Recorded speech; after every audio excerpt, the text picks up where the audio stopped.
पे हम लोग बात करेंगे, उसका नाम है ब्रेकिंग बैड न्यूज। बोलिए। Breaking bad news. क्या समझते हैं इस बात से?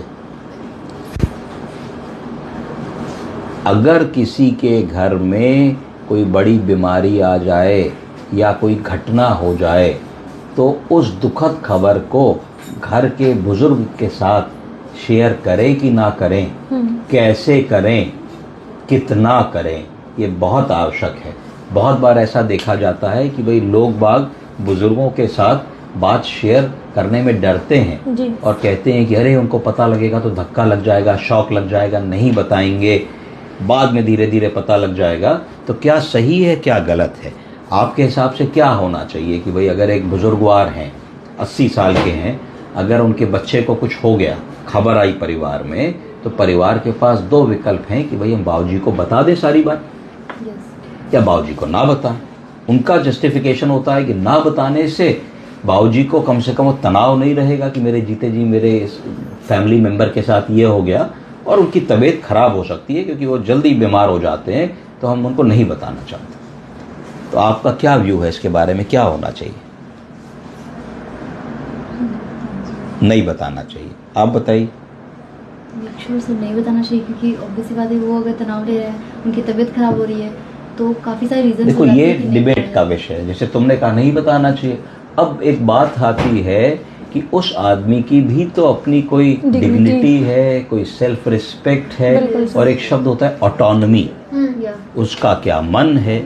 तो तुम अपना निर्णय एक जीते जागते जीवित आदमी के ऊपर कैसे थोप सकते हो? बिल्कुल सही है ना। जैसे तुमने लाल रंग का कपड़ा पहना है, तुम्हें पसंद है, अब कोई कहे साहब पीले रंग का पहन लो, क्यों पहनोगे? तुमने चश्मा खरीदा तो 10 चश्मे लगाए थे, चश्मे वाले ने दिखाए होंगे दीदी देख लो, और जो तुम्हें सबसे अच्छा है उसने कहा दीदी ये बढ़िया लग रहा है, तुमने कहा इसी को बनाओ, भले ही वो बढ़िया लग रहा हो ना लग रहा। तो डिसीजन मेकिंग में तुम पार्ट थी और एक दूसरा आदमी तुमको कन्विंस कर रहा था। तो एक कलेक्टिव डिसीजन निकला और तुमने चश्मा उसका खरीदा, उसका फायदा हुआ, और तुम लगा रही हो, तुम्हें अच्छा दिख रहा है और तुम कंफर्टेबल हो कि भाई तुम्हारे चेहरे पे सूट कर रहा है। इसीलिए मेरी समझ में जो ऑटोनॉमी या self respect of a person है वो उम्र से कम नहीं होनी चाहिए। बिल्कुल सही। अगर आदमी 70 साल के हैं तो कभी तो 50 के होंगे और 30 के होंगे, आगे 80 के होंगे। तो आप ये निर्णय वन साइडेड कभी भी ना लें। ये उन परिवारों में होता है जहाँ कम्युनिकेशन गैप है, जहाँ हम हफ्तों महीनों बुजुर्गों से बात ही नहीं कर पाते और एक ही घर में रहते हैं। आपने भी तो ऐसी सिचुएशन सुनी होंगी कि कभी नहीं सुनी है? सुनी भी है, देखी भी है ना। हम ही लोग कहीं निकल रहे होते हैं, बाबा जी पीछे से आवाज लगाएं तो होता है अरे यार अब चलो आके मिल लेंगे, है ना। तो हमें किसी को ये नहीं कहना कि कोई राइट है कि रॉन्ग है, हमें सिचुएशन को एनालाइज करना है और उसके रेमेडी को समझना है कि उसको रेक्टिफाई कैसे करें। एक दिन हम भी बूढ़े होंगे, सब उसी लाइन में जी सर। तो जब बूढ़े होंगे तो हमारे भी बच्चे होंगे और उनके भी बच्चे होंगे, तो वो भी इसी तरीके से हमारे साथ करेंगे, तो क्या हमें अच्छा लगेगा? नहीं। तो अभी तो तुमने थोड़ी देर पहले कहा नहीं बताना चाहिए।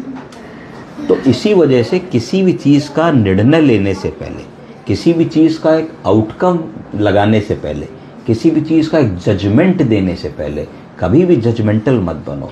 तुमको सबकी बात सुननी चाहिए, सबकी बात सुन करके एनालिसिस करनी चाहिए और एनालिसिस करके एक आउटकम पे आना चाहिए कि जो मैं निर्णय दे रही हूँ इसमें परिवार पक्ष क्या कह रहा है, इसमें हमारे वृद्धजन का पक्ष क्या कह रहा है और क्या चीज़ सही है। तब आप एक सही सोशल वर्क के व्यक्ति बन पाओगे, क्योंकि आपका शिकायतें आएंगी, निस्तारीकरण के लिए लोग आएंगे, परिवार के सदस्य आएंगे। तो आप इन सब मापदंडों पे अगर चीज़ों को लेकर के चलोगे तभी आपको काम मिलेगा। कि भाई उन्होंने कहा साहब हमें लगा कि उनकी तबीयत खराब हो जाएगी, तो हमने नहीं कहा। भाई आपको क्यों लगा, आपने क्यों नहीं पूछा जी। ये एक एंगल, एक तर्क आया, और दूसरा तर्क आया कि देखो बता दिया, तबीयत खराब हो गई, भर्ती करना पड़ा।